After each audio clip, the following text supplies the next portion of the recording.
All right, this is a District 2 Sports Podcast. We're continuing our ODAC men's basketball season preview.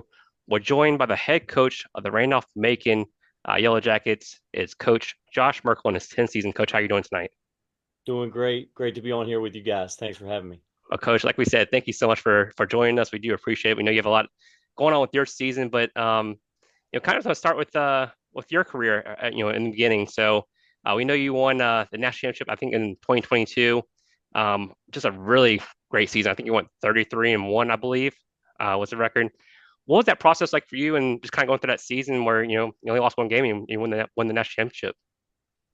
Yeah, I mean yeah, I think it was special, and I don't take it for granted because I've been coaching long enough to know that they don't often end like that or just go like that. And you had COVID the year before, so our season ended with us not having a chance to maybe play it out. So there was that well, shoot, two seasons basically for a majority of those guys. So I think it just developed gratefulness that we had games, and then when we got there, we wanted to certainly keep going, punch through. I had two fifth-year seniors, the only two fifth-year guys I've had throughout this fifth-year stuff were Buzz Anthony and David Funderburg, and so they were roommates throughout their 5 years. Buzz was National Player of the Year, like just incredible kid to coach now playing in Germany, and the CNU loss, people are like, oh man, we lose in overtime. Obviously, Johnny K has a great program, great team, and but I don't know that we win or do what we do without that loss. That loss was a huge, yeah, just a big game that we didn't handle, didn't do what we needed to do, and we learned a lot from it. I thought the guys responded really well. It's all about the response to the way that Buzz kind of responded to that game and led the team. Um, and then, yeah, I would just say that the tournament was incredible and it was fun going there to Fort Wayne. And here we are 2 years later. Seems like a long time ago now. Well, Coach, I mean, I think in your 10 seasons, I think I have it right. Been the ODAC Coach of the Year 6 times. I believe the last 3 years, your ODAC record is 46-1, I believe. We talk about the ODAC being such just a tough conference to win in. What has been your reason for success in the conference? Yeah, I mean, I can't even believe that record. We might have to go back and fact check that last 6 year record. And also, I think I don't know the coach of the year. I've been saying, man, maybe it should go to a guy that got the most out of a group that struggled to win. That's when a guy needs a coach of the year award. Like if you've already won the league, I mean, and I think it should be named staff of the year. I've had some incredible coaches that have pulled me along, had incredible players. Like if anything, that is honoring those guys. And then I just think so much of the guys that I've been able to coach against. I mean, I'm stealing from them all the time. You're watching so much film of them. I can tell you, I've never voted for. Well, they don't let you vote for yourself, but I'm always like, man, I might be the fifth best. I tell Coach Nunley, like, man, if you have my team, like, you'd be destroying. I just think a lot of the guys that I'm coaching against, but I do think that iron sharpens iron. That competition can bring out the best, and it kind of forces you to stay on edge. And there's just no days off. There's no weeks off, and I'm usually exhausted by the time I get to March because it is go time right now. Coach, I'm gonna step out of the Emory. Excuse me, got the uh, Oh, Emory Randolph-Macon. on your mind? You Yeah, got I'm Emory on telling your mind? you. I was sitting there looking at at the schedule and stuff, and I don't know how I come up with Emory, but I'm gonna step out of the swarm shadow just a second and just kind of go back a little bit to your days before. I mean, here you are, assistant at Eastern Kentucky, and then for a really good coach at WVU in at West Virginia under John Beeline. And is it anything that Coach Beeline bestowed upon you to carry on and to I guess bring a legacy about yourself? Oh, I mean, 100%. Yeah, like I've struck the lottery with the coaches I've been able to work with, and I played for a great high school coach. We were nationally ranked. Stu Vetter was big time in Maryland, so kind of opened up the doors. Probably if I didn't play in that program, I probably don't get to West Virginia as the GA. And I say that was my PhD in coaching in 1 year. I mean, I learned so much. I was a high school coach for 3 years. I always thought I was going to be a high school coach, but that opportunity came along, and then I go from coaching high school to the Elite Eight that year. We lose to Bobby Knight, we beat Bobby Knight, lose to Rick Pitino. He takes his team to the Final Four.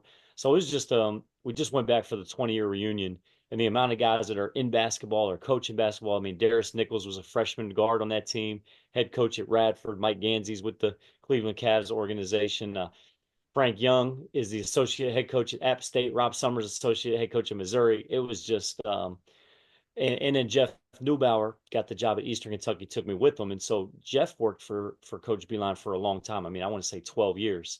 So it was like working for Coach Beeline even then, 5 years. And what did I like? Man, turnover prevention, like turnovers beat you. Don't beat yourself. We learned a lot from that. And then just shot selection and he was I don't know, a coach's coach. Like he just has a way about him and sees things in recruiting. And I'm still learning from that guy and was grateful to have that opportunity with him. What's the proof in the pudding at your school? I mean, how do you stay so good for so long? I mean, what's the agenda? Players, every coach, every good coach will tell you, man, we've got really good players. So then I would add really good players that do care about development. They're not walking around like, hey, look at me. And they're driven to get better. So really good players that really want to develop, guys that understand and star in their role, still pushing to get better, but a good culture of work ethic, blue collar, high standards, deep relationships, caring relationships, and then two-way guys too. I would say our best offensive guys also care about that defensive side of the floor. So when you think back to the Warriors winning with Draymond Green and Klay Thompson and those two-way guys, we've been fortunate, Greg. I would say we've been fortunate to have those guys, to keep those guys, to retain them, and and then great administration, great school spirit. Like other sports are winning at RMC. It's a great location right there in Richmond, Virginia. We've got a lot to offer, and so when people come to campus, they see it. We've been able to, attract some top notch families and players. Well, listen, these other two guys that's on this podcast with me, they love to watch the 120 to 100 basketball game or the 53 to 50 football game. I'm the guy that wants to see the 9-3 football game or the 52-50 basketball game. So I just watched, or looked at some of the statistics, and it's like the blood starts gushing when I start seeing stuff like, second year in a row that you're leading the country in scoring defense at 56.3 points per game, top 20 in field goal defense at 38.6%, and then top 10 in assist to turnover ratio at 1.49. So, I mean, these guys take care of the basketball, and it seems like they want to defend their goal as well. Yeah, I appreciate you doing your research and digging into that. I don't know, you got to go look at the tape of us at Sydney if you want to see a low scoring bloodbath. Um, that was a fun one last year in Farmville. I would say, yeah, we got to take care of the ball, and it's easy. Everybody wants to play fearless, attack the rim, but you got to add that level of discipline. You got to be able to figure out when to drive, when to, just drive and kick, and how to add tools to put pressure. But also, if you don't have it, hey, can you make somebody else better? Can you make a play for somebody else? So that also translates and helps your defense when you're not turning it over, giving the other team easy ones, when you're not taking a tough shot. You get back and you get set, and then yeah, we've had good athletes and good guards that can keep the ball in front. We're having a heck of a time right now figuring out our defense. I would say we don't look like those numbers right now, but we're going to stay relentless and have that defensive first identity, and slowly, hopefully, get there. Hopefully. Before I turn it over to these two guys, I got a question. I'm a numbers nerd, or statistics nerd. So I look at the points per game that your average last year is 71, only gave up 56.3, field goal percentage at 46% to 38, uh, 3-point shooting 34% to 28%, rebounding you're winning by 4.4 a game, the turnovers you're winning 3.6 per game, and then steals you're at +3 per game. So I honed in on one thing, and you can elect not to answer, or I was just curious. I already know what it is. I already know what it is, I think. Free throws. You shoot 379 free throws. You still make it 67% of them, but the other team shoots 513. I was just kind of curious if there is a philosophy there, or if there is something I'm missing, or something that you're stressing. I'm just kind of curious. I don't know, especially when you depend on a lot of guards to get the ball down court and get to the basket. I just saw that and kind of I said I Yeah, got to ask that yeah. question. I mean, you see what he did, guys. He gave me like 10 compliments, and then he's like, "What the hell is wrong with your free throws?" We do it to But he's everybody. asking in a really nice way. Like, are you telling him not to get fouled? Like, how can you be that low? No, I get it. So if you look at Coach Beeline's teams, you can even go back to the numbers when he was at Michigan in the national championship game, and he's like bottom 10. Maybe one year was the worst in the country at getting fouled. Um, so with here's what I think happens is you work so hard to not turn it over. Like we're not even gonna maybe that 1 foot finish. Hey man, we got to turn that one down unless it's 100%. But what happens? I mean, then it's like you're not fearlessly getting that foul. So you kind of lose some of those aggressive plays at the expense of maybe a little bit safer play. And I struggle. I've been recruiting a guy like, man, I'm watching a guy in high school. I'm like, that guy gets fouled all the time. Well, we're taking that guy. He comes play for us. Dude can't get a foul to save his life. So I'm like, oh man. I mean, we really are not. So I have to get better in this area, but I do think you achieve what you emphasize. And then, one of my mentors, like, you can do anything you want, not everything you want. Also, we all know like the fox and the hedgehog. You can try to win a lot of ways, but if you can hone in on three big things, and there's even four factors, like Frito being one of the big four factors. But I don't know, Greg. Maybe you're going to bring on some coaches that can shed some insight. But I think at my core, it's where I'm at right now might be hard, but it's when I was already thinking about the 100 things I got to fix, I might add that to the list.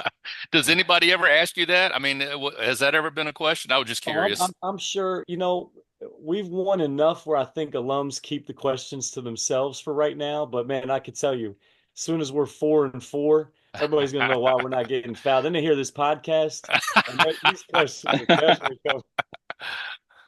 Well, Coach, I wanted to review last year real quick before we get into the roster and this year's schedule. Last year, I think you're 25-5, 15-1 in the conference, make it to the Sweet 16.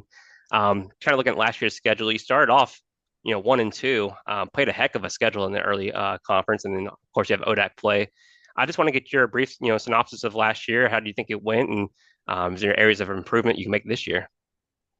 Yeah, I mean, I think last year was it was also just looking back. I don't know that I would have um, thought we could get to that point, and just a testament to guys like Daniel Bongay, Lance Johnson, Wilco. Our seniors were awesome. I mean, Daniel in particular, because we had an injury, so we lose our arguably starting five man that we thought Daniel had started at the four the year before, and we just moved him there, and so you had a 6'4" undersized warrior guarding everybody's biggest guy, and then became a really good trigger guy, and 120 assists for that guy. So we're able to play through him and get some ignition and get two to the ball playing through Daniel.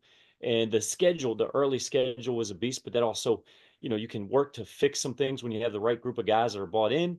And then we won some close ones. Ball bounced our way. It was ugly early. I mean, if you watched us at home against Sydney, people were like, "Man, I don't know if they're going to win another game."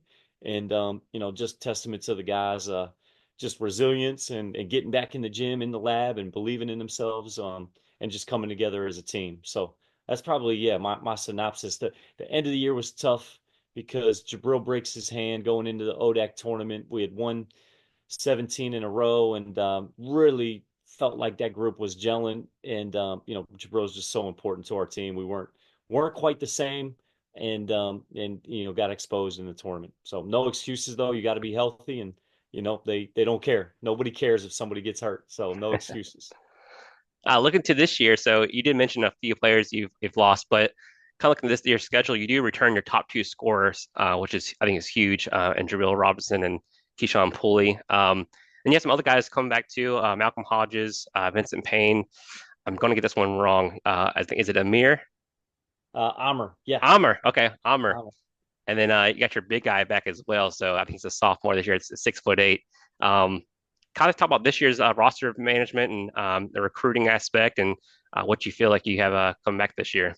Yeah, I mean, it starts with with the backcourt. KP and Jabril are really tough, high IQ, love to play. Can do everything that we need them to do. Like they can drive, they can get paint, they can finish at the rim, they can shoot. They make others better. They can pass, they can cut. So they play off the ball, and then good defenders as well. So starts with those guys. Malcolm continues to develop like good athlete that loves to play, working on his game, his skills, good defender. And then you've got Liam Joyce is the young man that missed last year with a torn LCL, but really love how he moves his feet, defends, active hands, good finisher, good in two-man games. And then our sophomore class, Joe Bachman, Theo Antonori came on late for us in some tournament games. Amr's had a great summer, looks really good. Love how he's playing. Vincent Payne is always just a killer from three, and is a great leader. And we've had some great leaders and voices developing. So, and then our freshmen are still working through some things, but we like our class. So, Coach, I'm going to ask a question about recruiting here. So, just looking at your roster, the way it's been constructed is a little bit different than what we've seen from a couple of other rosters we've looked at. So, a lot of guys usually we're seeing, especially with these ODAC schools, are from Virginia, North Carolina. Now, you have quite a few of those, but you're also having guys from Delaware, Maryland, Pennsylvania, kid from Palestine. You got a kid from Vermont, Australia. Talk about how y'all go about recruiting kids from all these different areas, and is that a factor of just winning in general, or is that something that y'all have made a point of to go out and find these kids? Yeah, I don't think it's anything special with me. I think it started well before me. And just we would try to recruit like a 4 or 5 hour radius. And Coach Rhodes being from Pennsylvania, I would say we've had good players coming down from Pennsylvania for a couple decades. So that's neat. Actually, Liam Joyce's high school coach there in Allentown, Dennis Census, is the former RMC assistant coach that worked for Coach Nunley. So it's been a neat. And then I'm from Maryland, so we've been able to pull some Maryland guys based on some connections there for sure. Jabril Robinson then played at South Kent Prep, where a former player of mine was an assistant, Elijah Gore. I coached him at Salisbury. So boom, we end up with Jabril. Well, Jabril also played with Oliver Jones, who was out South Kent Prep via Delaware. So we end up with Delaware guy. Delaware, kind of neighboring state to Maryland too. We had a really good Delaware player, Ian Robertson, a few years ago, helped us win a national championship. So I guess I'd say that with the kind of the neighboring states, but then Virginia's still going to be, huge home base, and then Carolina's been really good to us as well. Been able to get some really good ones out of different parts too. It used to be Charlotte, but now Wilmington and Asheville, and we'll continue to recruit that state. Football's done really well in North Carolina as well. And Coach Aruza, those guys are rolling. Coach, leave it to me to ask the negative part of the questions here, so I'll do it anyway. So I'm looking at this year's schedule. So is it by chance that November and December are just unreal to begin with? Is this by choice of yours to test your guys, or what? Because I see where within 2 or 3 weeks time you're playing Hampden-Sydney twice. You play Guilford in between times, and then you're playing at ODU as well. So what's going on? Mary Wash, I mean, doesn't even bring up the CNU that we play in Oh, January. You yeah, got I Elmhurst hadn't and got that one yet. Stevens Point. What do they say? It seemed like a good idea at the time, Greg. I don't know. Right. Yeah, I do love a challenging schedule. I do love it for our guys.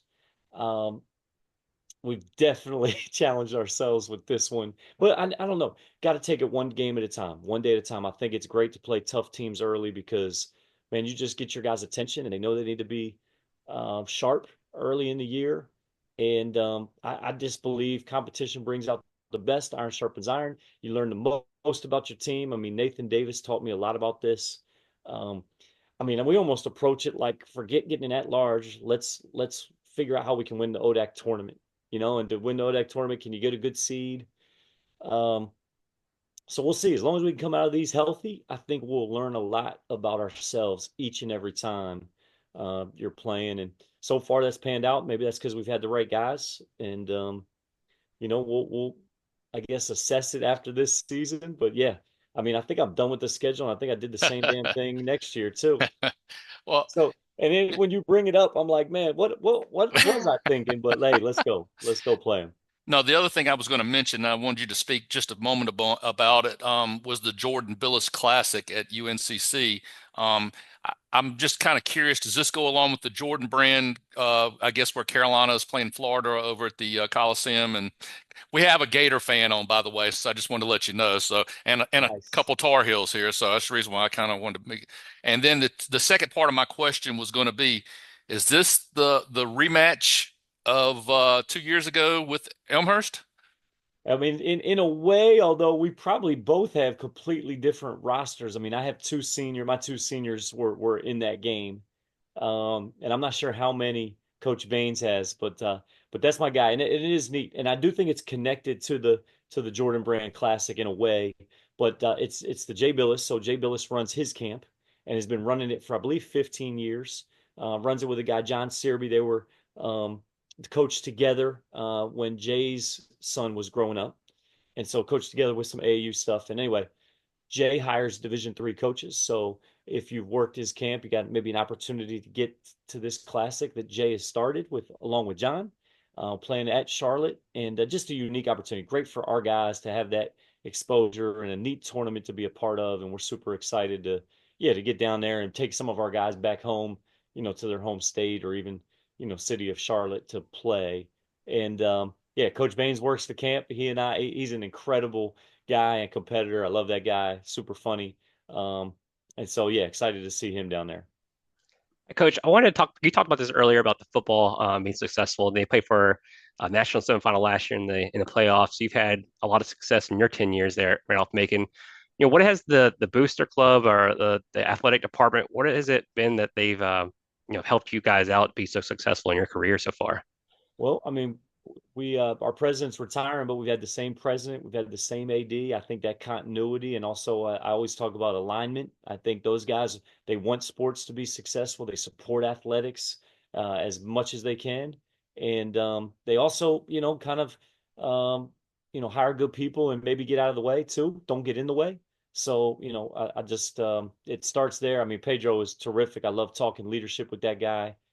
He's as good as they come, and he walks the walk, he talks the talk. Like he's a great model the way guy, and his guys fall in line, man. That's a hard working group that inspires me when I hear them, see them early mornings. They just have a system, and they chop wood, carry water, and they do it again the next day. And we're trying to be like those guys as well. This might be a difficult question for you to answer, Coach, and the reason why I say it is because of where you're at now and the success you've had. But I'm gonna go ahead and kind of ask you. You've coached on just about every level. I mean, D2, D3, D1, you name it. You played at Salisbury. My question to you right now is, with all the athletes that you've been around, coaching, playing, whatever, do you see a difference? And especially in basketball, I don't know if I would think it might be greater somewhere else, but do you see a big difference on those levels, or the different levels? What is the difference, I guess, is what I'm trying to say, between those levels? Yeah, I mean, the difference is not necessarily the skill, it's the athleticism and the 6 inches, and the muscle too. Like those guys, like the skill might be the same, but this guy's 200, just put together versus that guy that's 170. And you had 200 with a burst, and there's a little more force getting downhill than somebody else. So, I mean, I was just texting with Will Coble, played for me 4 years. We don't have a grad school, we don't have a master's program. So he's doing his 5th year as a walk-on at App State. And we're just, we've been obviously in touch and talking a bunch. But just today, he was just like, honestly, I'm making some good defensive plays, and I'm able to get my shot sometimes. He doesn't see the skill level is hugely off, but some of that other stuff does come into play. He's not moving quite like some of those guys are moving at the end of the day. I think those are the biggest differences. Yeah. Do you have to deal, or how much do you have to deal with this NIL thing that's going on now? Or you see it, and I guess B part would be, are any of your kids, have they filtered down from that D1, D2 down to you, or is that something, or through the portal, I guess is what I'm trying to Yeah, say? yeah, we look at the portal. We don't do a ton with that. I mean, I still love to get high school guys and develop them for 4 years. But we'll still look at, especially if we recruited somebody that, went somewhere else and didn't have a good experience and is looking to come back. Um, is it filtering? I think it is, maybe mentally in some ways. We don't have anybody on NIL deals, but it probably is. I've heard that it's coming to some Division III schools, so you want to be aware and figure out, what that means for your school. I don't know. I think our guys have a competitive advantage sometimes. I think, they got to keep earning it. Like they got to earn a good degree and then go separate themselves and earn a good job and then go, and I think there's some value in that. At least that's been my experience. Underdog, nothing's given, and you just got to go. Everything is earned. Um, so I think they've got a bit of a competitive advantage if they're going after jobs, maybe with some of those other guys. I'll just say that. But yeah, I don't. I mean, the social media that gets in the way of that, where some guys might, still. We've always thought the grass is greener. That's human nature. It happens. But if guys can just be peaceful where they are and feel like they're where they're supposed to be, I know that's how I feel as a coach. Um, I think that's the goal, man. If we can get every player getting there, good things will happen. I need to ask a question, and you might be the right candidate to answer this. How come all ODAC coaches are so nice? I mean, everybody, y'all play and beat the tar at each other. And like you said, they're bloodbaths half the season. How come y'all are so nice? Are we nice? I think you've been incredible. You really have. And like I said, everybody, we've talked to Doino. Of course, he's my favorite guy. So we had to talk to Doino, and everybody's just so kind here. I just curious. I mean, did the competitive juices start flowing during the ball game? Yeah, I mean, for sure. But it's it's the respect that you have for the guy on the sideline and what their players are doing. Um, yeah, I'm probably not this nice in the locker room after a loss. I'll say that, or even at practice tomorrow, you probably see a little different side. But this is, if we're talking this stuff, this is kind of fun. Um, yeah, I think you got to have an edge and a chip, but yeah, great respect for the guys that I'm coaching. Like I said before, like those guys are making me better. Those battles I've been playing Johnny K at CNU. I know it's an ODAC call, but man, I've had to deal with that guy. Even in my Salisbury days, I played that guy at least once a year for 14 years, and it's made me better. Made me a much better coach having to prepare to play his teams. So, Coach, I wanted to go back to the whole transfer portal thing for a sec. Kind of on the other end of that. So, guys like Pulley, guys like Robinson, who are coming back with a lot of talent, and been very productive for you. I mean, has it been a challenge for you at all since the transfer portal started, having to hang on to guys like that, who might be looking for bigger opportunities? It hasn't been. I won't say it's been a challenge. I think those guys, yeah, I mean, like I said, the school is great. And I think those guys feel like they're developing. I think they like the role that they play. They like the seat that they have on the bus, so to speak. They're really impacting winning, which, can do a lot for a young man in that year. Um, so it hasn't been a challenge. I will say yet, because you never know. Um, but those guys have been awesome. I love coaching them. I think they love being a part of RMC hoops, and yeah, we still got a lot of unfinished business too. They're only 2 years in, so a lot more coming their way. Coach, I've got a secret son that I've been hiding from these two. He plays really well. He's a good high school kid, plays basketball here locally, averages about 25 and about 10 rebounds, but he can't guard anybody. Can he come and play at Randolph-Macon at all? Do you think you could do something with him? Ah, I mean, does he take any pride? I try to get him in the backyard and beat him around a little bit and try to keep, try to at least keep him in front of me or something. I But tell guys, man, we recruit offense and we try to teach defense. It's not rocket science, but he's got to care a little bit. If he cares a little bit, tell him, come on. and I failed to mention he's 7'2", so I mean, can't Yeah, teach 7 foot. we don't want him going somewhere else in the ODAC. We'll teach him some defense in 7-2. Come on. Uh, Coach, just going to this year's schedule, you may have answers already, but I wanted to kind of double check on this. How did that ODU game come about? Did you like know the coaches there, or how did that come about? Yeah, awesome how it came about. So Paul Webb, one of the first coach, 1956 to 75, was coaching at Randolph-Macon. So 19 years Randolph-Macon, and then went to Old Dominion to coach, and spent a decade there. Beloved by players that played for him. Anybody that knows Paul Webb and the Webb family, an incredible coach, mentor, and just passed away this past year. And so this game is to honor Paul and Charlotte Webb. They've started an endowment there at Old Dominion. He's already had one at Randolph-Macon. Paul Webb has been inducted into 7 Hall of Fames, just to give you an idea of like the impact he's had. And so that's how the game came about. ODU administration helped make this happen on behalf of the Webb family. So yeah, chance to honor him and his legacy, and we'll all get patches for the game. And I know our guys are excited. We do not get many opportunities like this. The last time we played a D1 was Richmond, and I want to say it was 5 years ago. And no one has said yes since. We talked to Coach Corrigan the other day, and he had mentioned that they are playing. I might be mistaken here. I think they're playing a D1 team in JMU this year. Okay. All right? So does that count? He told us a little bit, but I can't exactly remember. Does it count for them and not you, or you and not them? I couldn't remember. It just depends. It should count for the Division One, Okay. and then it's up to the D3. Like we're using it as a scrimmage, or exhibition, I should say.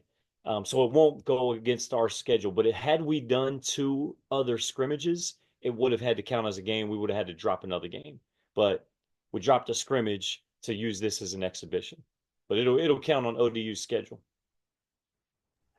And Coach, last one for me. All the success you've had over 10 years, coming into this year, do you feel like you have a target on your back? I mean, we talked to a few coaches, and they're hitting the portal hard, bringing some kids from all over, some D1 schools and stuff like that. Do you feel like everyone's kind of gunning for you? How do you attack that and get your players ready for this year? Yeah, I was going to say, in a word, yes.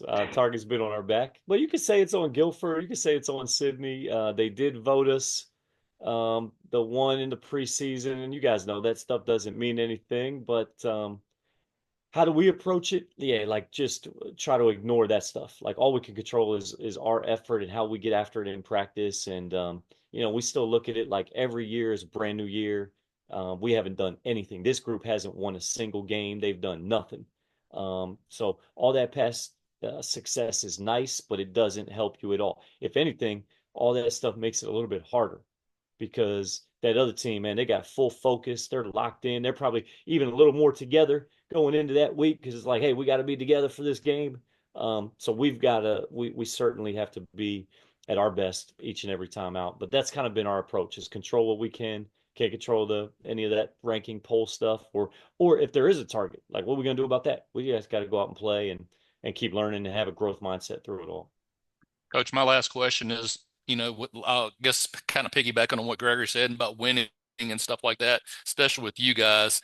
I'm not sure if you guys have nicknamed this year as the Retribution Tour or anything to that effect, but just looking at the last few years, is it Sweet 16 or bust at Randolph-Macon, or is it? I don't want to go as far as national championship, but Sweet 16 or bust, or is that the way you kind of look at things? Is it a successful season if you don't make it that far? It's a great question. It's a great question. I mean, I can give you the coach speak, Right. but I can tell you, for me, what is a bummer is that I think I've been very blessed, and just with the recent run, what it feels a little hollow if we're not going Right. further, and that's not a good. I mean, because I don't think I'm not so sure it's that you can keep it going like that. There's too Oh many yeah. good coaches and players out there. But at the same time, we'll see. I think again, controlling what you can't always like, hey, whoever's better on that night is going to advance. It's as simple as that. So trying to be grateful for the run, that we've had to this point, and then just take it one game, one season at a time, go from there. I don't know. I think my biggest fear, let me answer it this way, is that I underachieve with the group that I have. That's my biggest fear. So if the Sweet 16, I don't know, looking at last year, I thought, man, that was a good run. And with the injury, I don't know. We weren't at our best. Calvin was better that night. So I want to see how far we can go, not put any limits on it. But man, I hope that if we get that far, which I never did as a player, that it won't feel like, all right, we didn't achieve all that we could. Well, help me out with one last thing here, and this is primarily for me because, of course, we've got a state champion in basketball with Devin. He won it with Dan River High School, Let's and we've go. got a state championship in baseball with Gregory. Won one at Chatham. Dear Dad didn't win nothing. Um, so my question to you is, what is the elation? What is that feeling cutting that net down and swinging it over top of your head? I mean, tell me, just give me some kind of indication. I just want to know what it's like. I just got to know. I would tell you, yeah, winning that last game and then knowing there was no other team to prepare for, it was pretty sweet. It's like I don't want to go to bed, and I'm usually in bed by 10 o'clock. But that night, man, I was like, I could stay up all night if they let me. Um, it was, and just to see the joy that other people have, and sharing it with the family and the alums, and seeing the joy it can bring other people and bring the community together. It was special. And Coach, I got one more for you as well. But uh, so I can remember when I was in middle school or high school when Gregory was at Eastern Mennonite. I can remember even before you took over, Randolph-Macon was an elite team, and we kind of hit on this earlier. Big Greg asked a question similar, but you took over for Coach Davis there as well, or there that year, right? Yep, yep. Okay, so he was number one in the country that last year that he was there, right? Talk about when you take over the challenge or maybe the benefit of taking over a team that you're already the assistant coach for and having to maintain, that reputation that Coach Davis had there. Yeah, well, shoot, man. If you had led with that one, I might give you a 10-minute answer. We might need to have a whole nother podcast for that one alone. But if I had to, sum it up, well, I mean, I was the head coach at Salisbury, my alma mater, for 4 years, and started to feel like, all right, maybe I'm figuring some things out. And then I remember being an assistant Nathan, thinking how good he was, knowing how good he was, and saying I would not want to be the guy that takes over for this guy. And then it was like I forgot my own advice 4 years later. I take over for him. He loses 8 seniors. They went 28-2, loses 8 seniors. I got 17 guys that I didn't recruit. I brought in one transfer. Those guys didn't think I was a very good coach. I wasn't a very good coach. Some of them didn't stay. Some of those guys wanted Nathan or thought that it was going to be their time. I mean, this is the honest truth. And it was a rough year professionally and personally. It was just rough because I had lost my identity as a winning coach, in my mind. Like those Salisbury guys did not want to see me leave. And then I left a group that loved me to take over a group that didn't want to see me there, is what it felt like. Real talk. So what was it like? I think it's a lot easier taking over for a worse program than taking over for a big time program. And then if I look in the mirror and take extreme ownership, I was not the best for that group at that time. I had to learn myself. And it honestly, it didn't happen overnight. And it took 3 years. Remember, we did not make we did not make an we didn't make the NCAA tournament my first 3 years. And we didn't win an ODAC tournament game my first 3 years. I try to remind people of this because they see like the last six and like that's. I had somebody say, "How about you win a game in the ODAC tournament?" And I turned to him and I said, "Like, yeah, like how about we win an effing game? If you want to take that out, you could." But that's like that was what I'm going back to my guys. Like it was it developed in us like we don't want to lose this thing. We want to win every possession. Like so we had to go through some hard times, and me personally had to go through those harder times um to help maybe get to the other side. So we do say growth happens in the extreme, and adversity is a requirement for growth. And it's never fun going through it. I wouldn't wish it on anybody, but I'm happy and I'm grateful to get on the other side of it with the guys. And that only happened too with the guys and the assistants that we had. I don't take any of the credit, but I am happy to be on the other side of it. I Yeah, told you, long-winded answer, man, for that. the whole reason I ask is because you see it at Duke recently, you see it at UNC, and now you see it at UVA, where an assistant is taken over for just an awesome legendary coach, and so that's great insight there. I appreciate your answer. Yeah, appreciate the question. Well, Coach, we ask the same question for all of our interviews at the very end. If Randolph-Macon is to be successful this year, what do they have to do? Stay healthy. Hunt, paint, make shots. There we go. I like that. Well, Coach, we do appreciate it again, taking time out to talk with us. We hope you have a very good year there in the ODAC and just overall. So we wish you all the good luck. But Coach Josh Merkel of Randolph-Macon College. Thank you, Coach. Yeah. Thanks, guys. You guys were awesome. Thoroughly enjoyed it. Appreciate you so much. Thanks, Coach.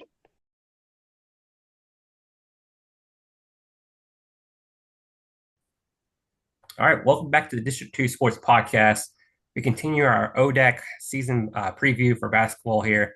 We're joined by Guilford Quakers head coach, Tom Palombo. Coach, how's it going today? I'm doing well. Hope you guys are. Doing well, doing well. Is this your 22nd year there at Guilford? Yeah, man, it starts with a 2. I think it's too long. I think people ask me, how long have I been here? So I think the answer is too long. Yeah, I think it's 20-something like that. Wow. Well, long time. Coach, I just want to kind of go over some stats about you, if for our fans who may not know you, but I believe you won over 600 games there at Guilford and Defiance College in Ohio. I believe you're at 398 wins total there at Guilford. You surpassed Coach Jensen just last year, so congratulations on that. 12 NCAA tournaments, 7 Elite Eights, 3 Final Fours. I believe you have a 700 win percentage in the ODAC as well. Coach of the Year 4 times. I think 2 D3 Player of the Years in the NABC, and then a 20-7 record in the NCAA postseason. So just an historic 22 years there in your season at Guilford and at Defiance. Yeah, you make me feel. I mean, I'm going to retire and think about all this things. Hang it up and do that. Unfortunately, we, all that's great. We've had some really good players, and we, I think as coaches, every year is new, and so you kind of, which is what why I'm on today, talk about this year, and every year is new. It's a new beginning. You really don't think about the things that happened in the past that much. Like I said, maybe when I hang it up one day, hopefully maybe one day soon, I can retire and maybe look back on some of that stuff. Nice. Well, Coach, I had a general question. This is, we talked to several coaches in football, a couple in basketball already, but as far as the ODAC in general, like you played your college ball at Virginia Wesleyan back in the 80s, and you've been in the ODAC for 22 years now. So what is it about the ODAC that brings coaches back as players and assistant coaches and eventually head coaches there? Yeah, the quality of the league, I don't think people that haven't seen a Division III basketball game don't really understand. I think there's a perception out there of it's not good. That's perception of, oh, this is just like really good high school players playing Division III. I mean, I've had guys, you talk about 2 national players of the year, Ben Strong and Tyler Sanborn. Tyler Sanborn went on to play for the Lakers summer league team, and we've had guys that maybe not as when they come in as freshmen, but when they leave or when they're juniors and seniors can play high level Division I basketball. And our league is full of those guys. Just last year, we had Tyler Dearman who play on any Southern Conference basketball team and maybe not be a starter and the best player on the team, but certainly could be an all-conference type player at Division I school. And our league is full of those. So I think the competition that you have, the quality of coaches that we have in the league, everyone trying to get their program to the top. We all try to fight to get to the top. And, I always say, and our coaches agree, we have a team our 8th, 9th place team in our league can win other leagues, and now the sad thing is like a 9th place team won't even make the conference tournament, and they could be in the top half of, a bunch of other leagues. So I think the quality of the players, the quality of the coaching, it just makes it a ton of fun to compete in this league. Coach, I just wanted to mention that, when we're talking about the ODAC, me and my boys have discussed this all along in football this year at the beginning of the year. And, we consider the ODAC, and I was just informed this the other day, that it extends further than football, but we consider the ODAC the SEC of basketball, D3 basketball. And it's just amazing. And I know you've had plenty of battle scars to go through it, but when maybe you have picked up the paper or went online and kind of looked at the rankings for the upcoming year. I mean, you got CNU at 5, Randolph-Macon at 7, Guilford at 17, and Hampden-Sydney at 23. I mean, everybody, well, except for CNU is on your schedule this year. So, I mean, it's another year in the ODAC, I guess you want to say, and get ready. Here it comes, no matter what, huh? Yeah, I think last year, obviously, we were in the Final Four with Hampden-Sydney, so the ODAC has 2 of the 4. Unfortunately, we had to play each other in some eyes, but 2 of the 4 teams. And when we went back in, I can't remember now, it was either 09 or 10. It was us and Randolph-Macon in the Final Four, and I think that year we played Eastern Mennonite to go, so we had 3 of the ODAC schools were in the Elite 8. So yeah, I mean, the ODAC definitely the top of top conferences in NCAA Division III. I'd say the only big difference between us and the SEC, though, is those coaches' salaries are slightly different than the ones. Look, I'm going to ask you another question. Maybe you want to hear it, maybe you might not, maybe you will elude it. But is this the redemption tour again this year, or do you have enough guys back from last year that can remember the battle and want to complete the war?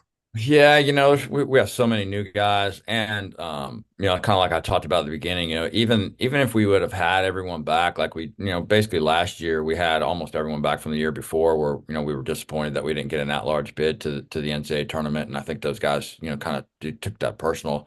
It's every year is so new. There's a different dynamic. We're all different, than we were last year. Even though we're back, like we're different, and as players, I think we hope that they've improved, that they've matured. But you're also adding different personalities and you're adding different players with different skill sets, and they're trying to find out where they're coming from, what's their mindset.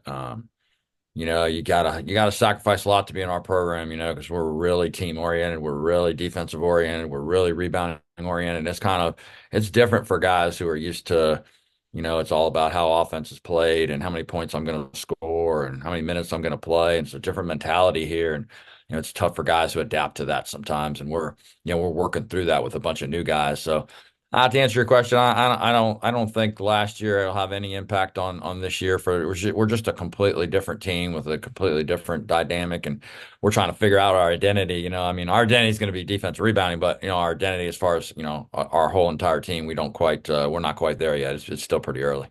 Well, I know you lost at least 4 to 5 kids to graduation, and I guess at Guilford, you wouldn't say you rebuild, you just reload. So I kind of looked at some of the statistics from last year. It looks like you're returning around 33% of your scoring and 33% of your rebounding. So is there anybody that on your roster right now that you would say, hey, look out right now, or does everybody else already know about it? Yeah, I think first and foremost, we graduated. We had 4 grad students last year, and 2 of them were with me for 5 years. So Julius Birch and Tyler Dearman were, and I say this a bunch. I appreciated them doing their 5th year with us because they could have done it at a lot of different places. Certainly Tyler could have gone to an upper level, but Julius could have done some things too. And they chose to come back here, which a lot of kids don't do.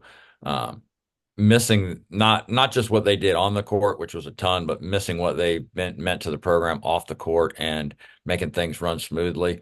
People think I'm joking when I say, they basically ran the show last year. They coached the team and I was along for the ride. That's the 100% truth. Like, I mean, they knew everything about the program. They were respected by the players. And I think when you have that from within, like, you're way better than if it's just coaching the team. I mean, those guys ran the show. And I think we have some good leadership this year. It's just 5th-year guys, that were with me. That's you can't put a price tag on that, and you can't replace that. But I think we've got a couple of seniors that have played a bunch. Luke Proctor and Caleb Ferris both started every game last year. Did really well all year long. I mean, they're all conference type players. They're really good leaders. They lead in a different way. Everyone's different. They lead in a different way. And we're trying mesh some of the new guys in with that. And like, we're still in that discovery phase, even though we've practiced 24 times now, we're still trying to find out who we are. And Coach, I want to talk about this year's team a little bit too. I see you bringing in Nick Farrar. Kind of looked at his history. He's a former four-star recruit. I was at NC State for a little bit, UNC Wilmington, and College of Charleston. How do you attack like the transfer portal or the portal in general? Do you reach out to these kids, or do they reach out to you? Kind of how they can come to Guilford, or is there like Yeah. a system you go to? Yeah, great question. If it's someone that maybe we've recruited in the past or had a connection with, we just don't randomly like contact people from the portal. People contact us all the time. We have grad programs here, which has been huge, especially with the COVID situation and people still having a COVID year. But for specifically with Nick Farrar, he played with Luke Proctor and Gabe Proctor in high school. So that's Nice. our connection to them. He played at Apex with those guys. Otherwise, he wouldn't have, friends with those guys, grew up with them. I think they kind of talked him into, hey, you got one more year, why don't you come play with us? Kind of thing. So yeah, that's how we kind of fell into Nick. Nick's a great kid. He's going to be a good player in our league. He's fun to coach every day in practice. Has a great personality, great work ethic, gets along with everybody. He's a lot of fun to be around. He's a really good basketball player, obviously too. But yeah, that's how he came here. He played high school with Gabe and Luke. That's awesome. Yeah, I mean, talking about reloading, I mean, you get Nick Farrar, you have Bobby Samples from Kalamazoo, who's a role player there, pretty good player. Caleb Furr played at CNU, won a championship there in 23, contributor. Chase Ellis from Berry College, I think I saw where he had 31 points against Maryville, who's a pretty good basketball team as well. And just kind of bringing these kids, you are reloading for each year, and it kind of makes sense why you have such a good record. You're able to get these kids on campus. Yeah, I appreciate that. And Chase was a unique situation. Chase, we played Barry in the NCAA tournament last year, and I've known the Barry coach, Coach Hedgebeth, for a long time. And after the season was over, Chase got in the portal, and I called Mick up and I said, hey, how come he's in the portal, not going back? He's like, well, the grad school thing, he's looking for, what we have, MBA or whatever. And I was like, hey man, because he put it on us in the NCAA tournament. We're a really good defensive team and we couldn't stop him. And he was, he played with unbelievable effort. And I'm like, hey, he's a Guilford guy. And I asked him, I said, hey, can we call him? Can we reach out to him? He's like, oh yeah, it's no problem, because he's not coming back to Barry. And got Chase on campus. I'll tell you what, he visited and committed the same day he came, and he's been unbelievable for us. He's such a great kid. He's already one of my favorites. I've only been around him for a couple of months, and he's going to be a good player on our team and a good player in this league. But yeah, it's kind of unique that a guy we played against in the NCAA tournament, and now he's on our side. Coach, I was going to ask you a quick question. I was looking at the statistics. I'm that guy that kind of pulls up last year's statistics and trying to, I guess, draw a conclusion. But you kind of knocked it in the head just a few minutes ago by saying that you guys play really good defense, and your numbers don't lie. I mean, points per game, only giving up 56.3 a game, and then your field goal percentage at 38%, or holding the opponents to 38% shooting.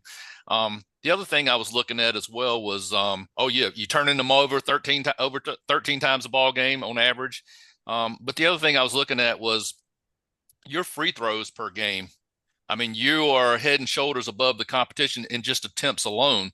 And I'm just curious. I mean, you want to play defense on top of things, I guess, or play on both ends of the floor. But is your mission to get the ball close to the hole, or get that guard to drive and penetrate and get the ball as close to the hole as possible, so that if you don't score a 2-point bucket, get to the line or something?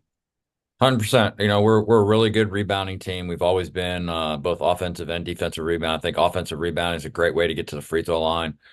We do try to get the ball, to the paint on offense, and try to get to the free throw line. And then defensively, our thing has been to keep people out of the paint and not foul and not give up free throws. I just feel like, statistically speaking, everybody gets talk about, and I know it's valid and there's stuff to back it up, 3-pointers and shoot 3-pointers and all that. I'm not a believer in doing all that. I believe if you make more free throws than your opponent's attempt, that you're going to win.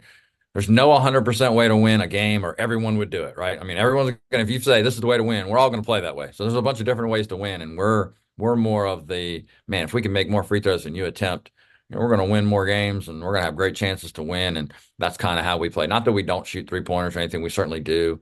And we have some guys who can shoot it this year, but it's always going to be like try to get it in close, try to get it to the free throw line, and then the other team just not putting them at the free throw line. So playing, and it's hard to play really good defense and not foul, and it's hard to be really good at rebounding, offense and defensive rebounding.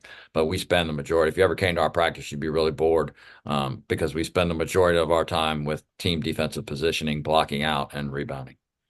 Well, Coach, I don't know if you still do it or not. When I was at EMU back in 2011, I was one of the managers for the basketball team, so I did get to watch you guys pregame warmups.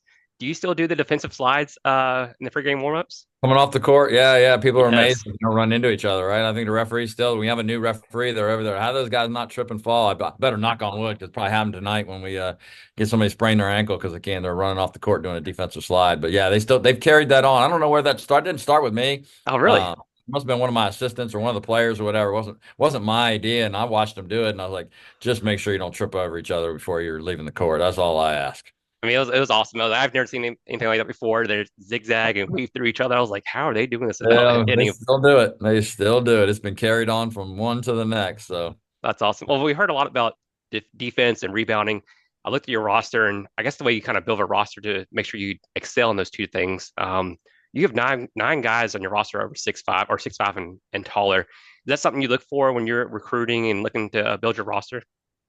yeah, I mean, we can. We can't really, to a degree, pick and choose. We kind of, but we do look for kids, I think, that give tremendous effort when we watch them play in high school or AAU that have, honestly, there's not a whole lot of defense being played in AAU. So you're watching those guys in hopes that, the skills that they're displaying can translate to you to be able to guard somebody. And typically, if someone's playing with a great deal of effort, that's going to transfer and into being able to play individual defense and then trying to teach everybody the concepts that we do for team defenses.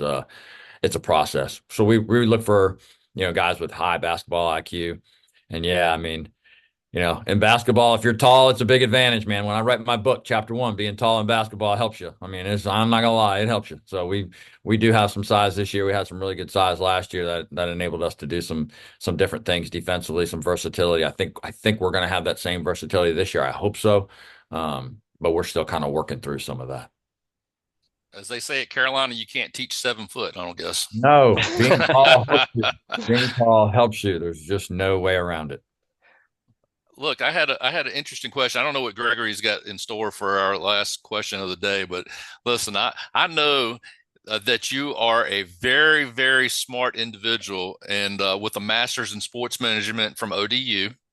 But I was curious to know if you had a choice to play basketball or baseball, what would your choice be? I understand you was a pretty good baseball player. I probably off. I guess we're not off the record because we're on the podcast. But I love baseball. I probably love baseball more than I love basketball. I wish I was better at. I wish I was better at baseball. I got hurt playing baseball. I really loved baseball, and I was okay at basketball. I wasn't great. But yeah, no. If I had my choice, I don't know. I don't know about coaching. I don't know about coaching baseball, but right. I wish I would have. I wish I would have got to stay healthy and play more college baseball because I had fun when I got to play. That's awesome. I have two quick questions before we get to this year's schedule. But one of the things I thought was really interesting over the past summer, you were able to go down to Barbados and play a little kind of a basketball tournament, went 4-0.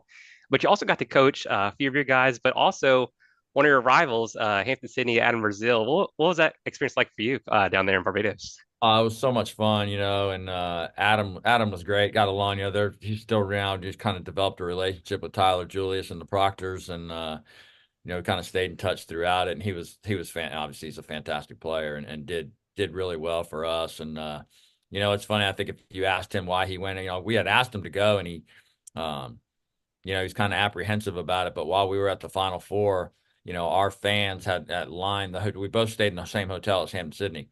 And, our fans had lined the hallway to walk for our team to walk out. Well, Adam was still like one of the last guys walking out for Hampden-Sydney. And I think he just stopped and looked. And I was like, hey, man, I walked over there, I put his arm around him and said, look, I'm going to walk you out of here. So nobody's going to boo you. And he came back later and said, hey, the reason why I went to Barbados is because you walked me through those people. So I'm glad he did it. And it was fun to coach him. He was an unbelievable player. And, we had a lot of fun. The experience, the PhD hoops, my buddy Richie Schuler runs PhD hoops. I'll give him a little plug. Was fantastic. It was a lot of fun. The games were were really competitive. The last game, just a quick story for you, we were down 12 with a minute 50 to go and against their national team and came back and won in regulation. Wow. Adam was a big part of that. Tyler Dearman was a big part of that. They made some big baskets, and of course Luke and Gabe and Julius. But yeah, it was fun, and that last game was a great way to go out of there to have such a big comeback. And yeah, we were the ODAC 5. We finished the game with the ODAC 5. They were pretty good and they were fun to coach. My last one for this year's schedule. Just talking about your home field advantage. The field house there, it's very historic. I remember being there back in the early 2000s or 2010s. I kind of being there and you just knew you were in a basketball historic place. I'm sure your winning percentage is very high there. What does it mean to be able to play there and have the crowds you do? I mean, you get to play 4 games at home, then NCAA tournament last year and won them all, fortunately. So what's that experience like for you there? Yeah, it was everything in the NCAA tournament last year. It is during the regular season too, but our students in particular, the community came out with great support, but our students really came out in full force. We were on spring break too for a segment of that, and they really came out and lifted us when we needed. There were several times in all 4 of those games, but especially in the Christopher Newport, the last one where, man, we're playing that game on the road. I'm not sure we're winning that game. Because things were kind of turning and obviously Newport was unbelievably good. And we were able to, the crowd just kind of lifted us through the tough moments there. So yeah, it was great to play at home. And, one of the best thing is though, when people walk in and say, oh man, it's pretty dark down the other end. So they complain about how dark it is down. I was like, man, Rick, I want you to keep thinking about that. Think about how dark it is. I don't even think you can make a shot down there. So dark. That's awesome. Coach, I'm continuously amazed, and I guess it's kind of that ODAC aura.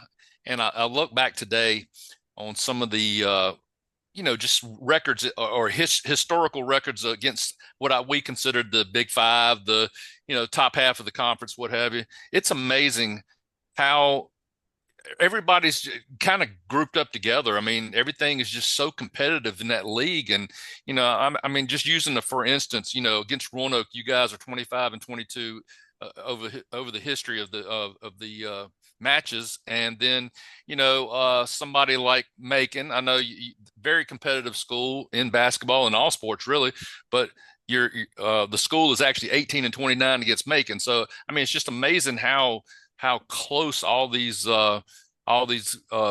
games and historical matches are together. And I'm just kind of blown away by that. And I guess, you're prepared just through the conference, before the conference ever starts. I mean, like last year, you play Emory, number 19 in the country, you win in overtime. You play Hampden-Sydney again, like I said, they're number 2 in the country, and you win 80-71. And then you play Wesleyan every year, I guess. So it's just a matter of who, I guess, tying them up that night and just hitting what's on the court, I guess. Yeah, I mean, like we talked about before, like our teams that finish 8th, 9th in our league are just so good and so competitive. And but yeah, I think when you play, especially when you get into January and February, and you feel like if you're having a really good year, like the teams you're playing are going to prepare you for anything you would see in the NCAA tournament. Obviously that you're seeing the best of the best in the NCAA tournament. But you can come back, especially as a coach, you can go back and remember, hey, remember we covered this particular situation in our game against Emory, when we're in, overtime or double overtime, or the game with Hampden-Sydney or Randolph-Macon, which we lost, at the very end, they made a shot at the end. I think you can draw upon all those experiences when you get to the NCAA tournament and say, hey, we've been through this, whether it worked out or whether it didn't work out, you have experience in this situation. You're not uncomfortable with it. Obviously playing at home helps, but you're in the NCAA tournament and you've seen things throughout the whole entire year that nothing really surprises you. Nothing's going to phase you. You've been dealt with runs, your team's going on another run or you're going on a run. You've been through it all and against high quality competition. So yeah, I think playing in our league definitely prepares you for what comes next. But for us, it's always been last year, we went to Final Four, but disappointing because we didn't win the conference championship. For us, it's always about the conference first and foremost. And it's been a while. We haven't we've been close a couple of times, but it's been a while since we've won it. It's always our goal, and it's really hard to win that. I mean, it's really hard to do. It's hard to win a game in our league, and it's certainly hard to win a conference championship in our league. Well, Coach, go ahead, Greg. No, I was going to say, I know you got some questions about the schedule, but I was going to ask you if you could just take a moment We talked to Coach Davis earlier this year, and he kind of led us to know exactly what the Soup Bowl was all about between them and Greensboro. So what I was going to ask you was this weekend, I believe you guys are playing Hampden-Sydney in a Hurricane Helene relief game. So just kind of curious how you put it all together and why Hampden-Sydney? Yeah, that's a great question. Caleb played for me here at Guilford and coached with me for 6 years too. So we were together for a long time. We talked about, is there something that we could do? I know teams in the past, Division I teams had done something like this. I didn't know if it was possible for a Division III team to do it. And I asked Caleb, I was like, hey, Caleb's obviously from North Carolina, from Chapel Hill, and has, obviously, like we all do, friends and family in Western North Carolina and other areas that were affected by the hurricane. I was like, what do you think about playing? I know we're in the same league and all this, but what do you think about playing? Because, they're the defending champions. We played them in the Final Four. They have a great alumni base. They have a great fan base that would support this. And I was like, hey, man, what do you think about it? He jumped on it. He was like, yeah, right away. And it's, it's going to be a competitive game, but it's not really about that. Like, it's more about, hey, can we get people to come to the game, enjoy yourself, have a good time, pay $10 for the ticket. If you can't come to the game, buy a ticket anyway, so that we can give $10, more. And they're taking donations of coats and gloves and things like that. We have all that info on our website, and just to do something for the community. Just like Caleb said it best in his release, trying to use basketball to do something good for others, and it doesn't have anything to do with the outcome of our game. It's not for us. It's not for us winning or losing or even playing. It's more that, hey, people are going to get behind this and support a really good cause for people who, don't have power, don't have a place to live, don't have food, all those things, just to get behind that. And he was all in it. Everybody was all in it. And I'm glad we could put it together. I'm looking forward to it. I think it's going to be a lot of fun. I hope a lot of people come out. Well, I just wanted to tell you that, we had quite a few friends that lost, basically everything in those hurricanes, and it's just awful to see and awful to hear about. But my hat is off to both of you two programs for doing this. I mean, it says a whole heck of a lot about you guys personally. And, to me, it says you're more than just coaches. So you're actually human beings that care about the public. So thank you very much. Thank you. Yeah, and just getting back to this season's this season's schedule. We talked about that scrimmage you have there. I just want to get your thoughts on the schedule this year. You go to number 8, Emory. You play, Randolph-Macon. We talked about number 7, number 23, Hampden-Sydney twice. So your schedule kind of looks a little bit better there for, I think, December to January. You get that home tournament, I think at the end of December. And then you play 6 home games in the month of January, which is, I think, really crucial for you because a lot of teams I've seen in a lot of schedules, they're playing a lot of road games in January to meet their schedule. Then you play 4 of 6 on the road at the end. So just kind of get your thoughts on the schedule there. Yeah, we do have some ebbs and flows in it, just like we did last year. I think we got caught with like 4 straight road games in the ODAC. It's just, it's just kind of randomized. You've got the buys and you've got an odd number of teams now and things like that. So it's hard, it's hard to do a schedule. And, we play early on, like before Christmas, we actually have 3 league games and 2 of them are on the road. And it's, you get into that January schedule and you get stuck with a bunch of road games, man, things can go south fast. So, we're fortunate last year to I don't even remember how it went. I can't remember what happened yesterday, but, this year, I haven't looked that far ahead, but it's nice to know we've got some home games there. And, I have to thank Commissioner Bankston, give us at least a few home games. It feels like we play, 100 times on the road and like 12 times at home. So I don't know. Well, Coach, I have to mention this. You probably heard this a lot in your career. When I was 14 years old when this happened, so you probably know what I'm talking about already. But when I was younger, I was all over ESPN. Going back to 2005, Jordan Snipes, the 3-pointer at the buzzer to beat Randolph-Macon. What was that like for you, just being there?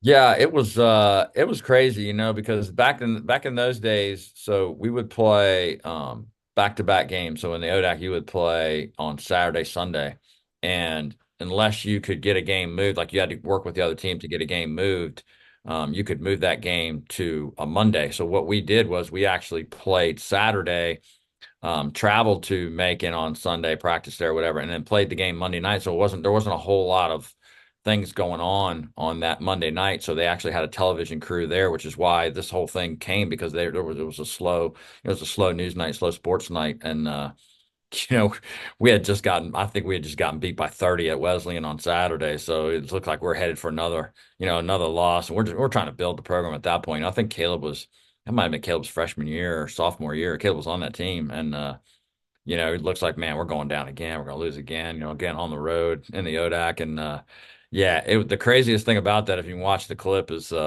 for whatever reason, Ben Strong, our 6'11" center, is on the inside of the lane. And for whatever reason, he doesn't get the rebound and then just ducks down as Jordan gets the rebound and just flings it.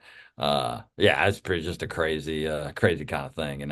I think it was like 90 feet. It's just right into the basket. Yeah. I mean, it's just crazy. I remember seeing that and I was like, wow, that was Guilford. I didn't realize that. So unbelievable. Yeah. And he did it again for the news crew. They came out like wow. Good Morning America or whatever. And they came out, they sent out another news crew and the guy did it again. Like he just threw it and made it. He made it again. Well, it took him like 10 tries, but he made it.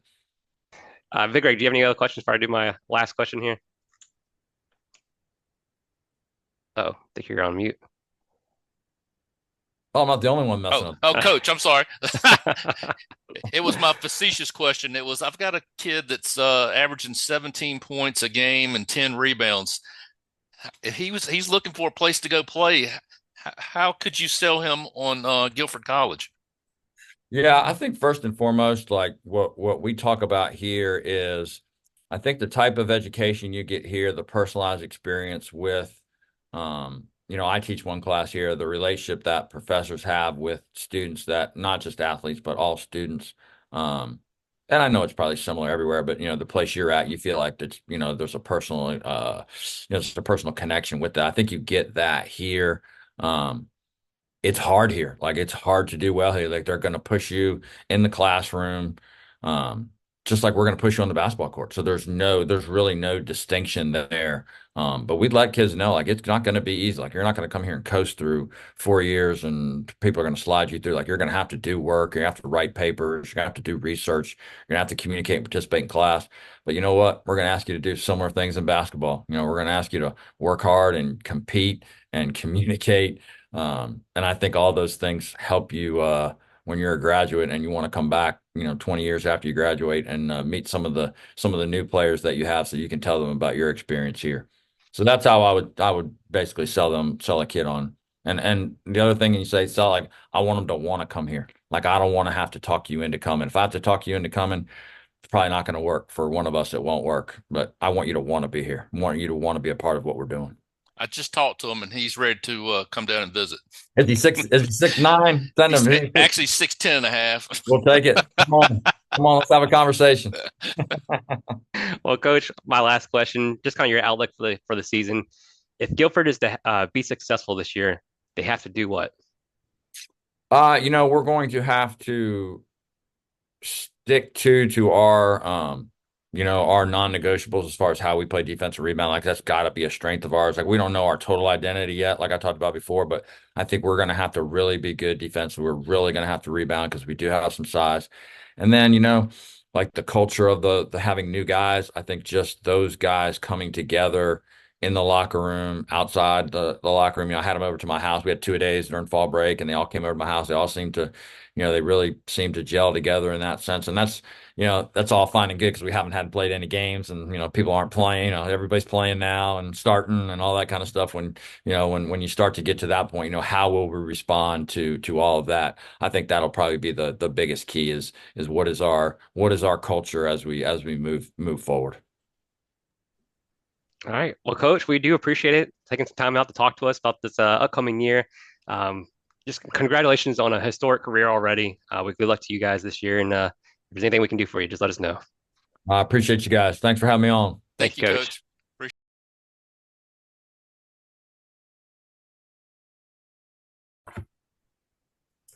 Welcome back to the District 2 Sports Podcast. We're continuing our series on the ODAC men's basketball season preview. We're joined by 6th-year head coach at Hampden-Sydney College, Coach Caleb Kimbrough. Coach, how are you doing today? Doing really well. I appreciate you guys having me today. Well, Coach, we do appreciate it. Like we said, we've been talking to a few ODAC coaches and kind of getting their perspective on last year and the upcoming season as well. But kind of look back in your career, you're kind of Mr. ODAC, it seems, in a way. You played basketball at Guilford. You coached there for 6 years. You also coached at Washington Lee for a year as well. So now you're at Hampden-Sydney. What kind of keeps you in the ODAC? What's the I mean, we've seen a lot of coaches come back to the ODAC and then players and coaches as well. What's it about the ODAC? Yeah, I mean that's a good. I mean, I went to Guilford, so I feel like my experience. I mean, I didn't know anything about the ODAC before I went there.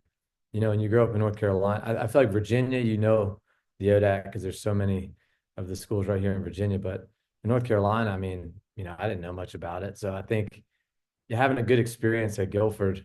You know, I played tennis too, basketball and tennis. So having a good experience in those two sports and learning the ODAC was great. And then you kind of get a feel for the type of schools that are out there when you go travel, and it really opens your eyes. And you know, I think WNL, I was just fortunate to form a relationship with Adam Hutchinson, who's the head coach there. So I got an opportunity, and yeah, that place is a really nice school. So it's yeah, it was a great spot for about a year. Coach, are you the better tennis player or a better basketball player? I probably should have stuck with tennis. I grew up playing tennis, not basketball. I mean, I'm like 5-0. I mean, you know, I picked obviously the sport that was more challenging, but no, my dad was a tennis player. My sister played at Eastern Illinois. My brother was a really good tennis player.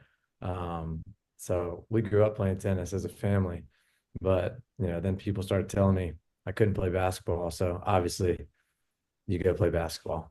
No, I like both. I would say I'm probably more naturally a tennis player. All right, before we get into the nuts okay. and bolts, sorry, Greg, before we get into the nuts and bolts, with you coming on, and you know, I told you a few moments ago that you look like you just stepped off a campus somewhere after graduation. So, I presented this question to a person last night, unnamed. He couldn't come up with a solution, so I'm gonna go ahead and put it to you now. So, Merkel, Doino, Corrigan. Let me think. I'm missing somebody else. McHugh. Palombo, who? McHugh. Felix, yeah, McHugh, and yourself. Who's winning that one-on-one coaches basketball tournament? Oh, that's without a doubt me. It's not close. It's not close. I'm putting my money on you. It's not close. I usually am very modest in answering these questions, but I'm just going to go ahead and throw it out there. I'm gonna get the dub. Okay. Coach, Palumbo might say otherwise. He did, yeah. He might. Speaking of Palombo, so I asked him a question about when you played there. You know, I watched a few Guilford games in the warm-ups, the defensive slides drill when you kind of weave your way through each other. Do you know where that started at? Coach had no clue where that started. He said it started before he got there. You said Palumbo didn't have any clue where it started? He said he had no clue when it started, where it started. I was like, huh, okay. Yeah, I'm not sure. We did it when I was a player, you know, just kind of the zigzag, slow zigzag. I mean, his teaching method, which I've inherited a lot of, you know, I think a lot of what I've learned has been from, you know, Coach Hutchinson and spent a lot of time with Palumbo. I mean, 10 years as a player and coach, but, you know, he's never been an assistant coach. I don't know if you guys knew that or not. So like he never had, you know, the ability to learn under, you know, a series of coaches how to do certain things. So, you know, his mind, I love how his mind works when it comes to breaking things down and, you know, making sure you do a few things really well and keeping it really simple. And I think that's just one of the things, you know, I think just to be a great defensive team, which his teams typically are, you have to be in great shape, right? And it's not just like up and down. You have to learn how to stay in a stance. And I think if my memory serves correctly, like that's what I remember. We need to learn how to condition our bodies to be in this defensive stance for long periods of time. So we need to zigzag up and down the court forever. You know, it's like, man, we do this first hour of practice. All right. But I think it forms a discipline, you know, both mentally and physically, that translates to how they play. And Coach, I've talked to Coach Lavara for during the football season, and you know, as a first-year head coach there, kind of getting used to Hampden-Sydney College. He spoke a lot about the booster club and the athletic department, kind of having that support. What does that mean to you in your 6 years there, and how's that helped you out? Oh, Hampden-Sydney is a different breed. You know, I mean, I've been at, you know, you work at Guilford, and Guilford's a great school. It's my alma mater. I mean, I have a special place in my heart for Guilford. And then Washington and Lee, which is a really nice school. I go down to Huntingdon, which is in Alabama, and you know, a way different experience, but also like a lot of spirit at the school. But then I get to Hampden-Sydney, and the level of support here and just the way that it operates for Division III, since that's the only world that I've been in. Yeah, I mean, people care on a different level, and they really, pour their support into the things they care about. And the school does a great job of, allowing alumni and supporters to do that. I think, some places it's not as easy as just, hey, somebody wants to support something and they can go do it. And I think here, that's what people are able to do. And yeah, I mean, we're fortunate. I think Vince hit the ground running. I mean, he's doing an unbelievable job over there with the football program, and especially just with engaging alum and really making it a premier program in all the different areas. So I've actually learned a lot from him when it comes to, like how to get that piece going. I get so narrowly focused on things sometimes. But Hampden-Sydney, I think, caters to that. I mean, it's just the way this place operates. It's the brotherhood. Then you have the people that don't even go here that just have a love for the college. And I mean, it's special. I mean, part of that is you're all male. You got a chip on your shoulder. I mean, everyone talks junk about you all the time. Like it's I was one of those guys that's at one point I was an opponent, I mean, so it's like it's nice for me to know that, I feel like for our teams, it just gives us an edge. Nobody really likes you. I mean, you're Hampden-Sydney, So Coach, we have determined amongst the three, and they get tired of hearing me say this, but we just have to make it known to everybody. But we consider the ODAC the SEC of Division III, and we're talking about football, basketball, baseball. Gregory says it goes into every sport, so we'll let him have that adage. So, you guys, we've noticed that most of these coaches, if not all, are very young guys. And that it seems like you guys can relate to your players. And I'm gonna go ahead and throw this out there, but 2024, 25, is this the year of retribution? Is there a name of the new tour to get back to the finals? Or, I mean, is there something that it's NCAA tournament champions or bust? Or how is this year going to be looked at? Yeah, I mean, that's a great question. What's been really fun so far is that, just like to backtrack to becoming a head coach at Huntingdon, the 3 years I was there, we were just trying to get things going. And as soon as I felt like we were beginning to do that, I got the job up here at Hampden-Sydney.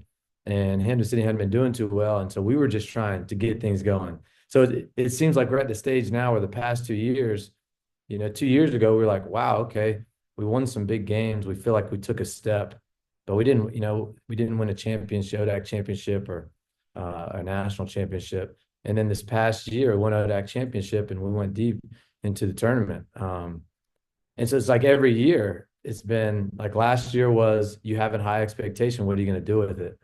And you have all these returners. And then this year it's, well, you lost eight guys, and you have a high expectation, even though now you lost 8 guys. So what are you going to do with it? And I think my mindset is always just, I mean, when we talk about this as a team, our goal every year is just to get the most out of the group that we have. We're fortunate that we feel like Hampden-Sydney attracts like the top caliber Division III student athletes. So if you get the most out of them, we really feel like the sky's the limit. But the focus is not, I mean, people talk about this all the time, but it's really not result driven. We set those goals. We want to win a national championship. We want to repeat ODAC championship. We want to do those things this year, and we think we can do those things this year. But we're really dialed in on, if to do that, we got to be playing our best ball at a certain time, and we can't fast forward. I mean, we've got to be right here wherever we are and be truthful about who we are as a team right now, and then begin to develop so we can get the most out of the group. Coach, a lot of times you talk about players who get that experience going to national championship or making a deep playoff run. But for yourself, what is that experience for you, and how does it help you going forward when you're getting coaching these high profile games? It's a lot of fun. I mean, I feel like, yeah, try not to approach it like any other. I mean, I try to approach every game like it's a high level game, but certainly, the steps, the further you get, yeah, there's a level of anxiety. I mean, it came with a lot of prayer. Let me tell you that. There's some prayer. There's some, it was man, I'm gonna try my hardest to prepare and put the team in the best possible situation. I can't control the result or we would win. Right. So like let's go into it like that and let's have the confidence that we're going to prepare the best we possibly can and go execute the best we possibly can. And I think when we approach it that way, there's so much joy in kind of what we're doing, right? You're not stuck just feeling anxious about what might happen or what might not happen. You're just, you're kind of attacking the day. And we try to approach like that, so we say it's a 1-day deal. Let's figure out what we're going to do today. Coach, I'm the nerd statistician here. So I went back and looked at last year's stats, and you're outscoring your opponents by over almost 16 points a game. You're holding their field goal percentage down to 37%, 32 from three, free throw percentage at 68. But two things really stood out to me. First and foremost, rebounding. You're plus almost 9. And then after looking at your stellar career at Guilford, this kind of seems to fall in place right here. And that's that you guys average 16 assists a game to the opponent's 9.9. So is that something that you instill in your guards or whoever has the ball, I guess I should say now, just kind of taking something after your playing career? I'd say without a doubt. I mean, I think as far as the rebounding goes, like the defense and rebounding, I mean, a lot of the core philosophy that we use, I learned at Guilford, under Coach Palombo, and we've tweaked it and kind of we always cater what we do to our personnel, but I mean, a lot of the emphasis is on the rebound and how important the rebound is, and so I think that's why you see those rebound numbers, which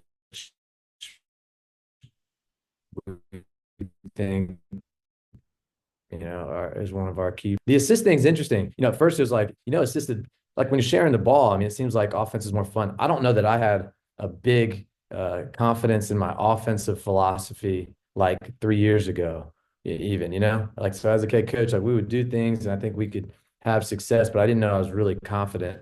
And then, the coaching staff, Coach Gibson, Coach Long, that's here now. I mean, we've really worked hard to try to develop, a philosophy that is unpredictable. We feel like there's a lot of good coaches in the league, and we don't want to be too scoutable.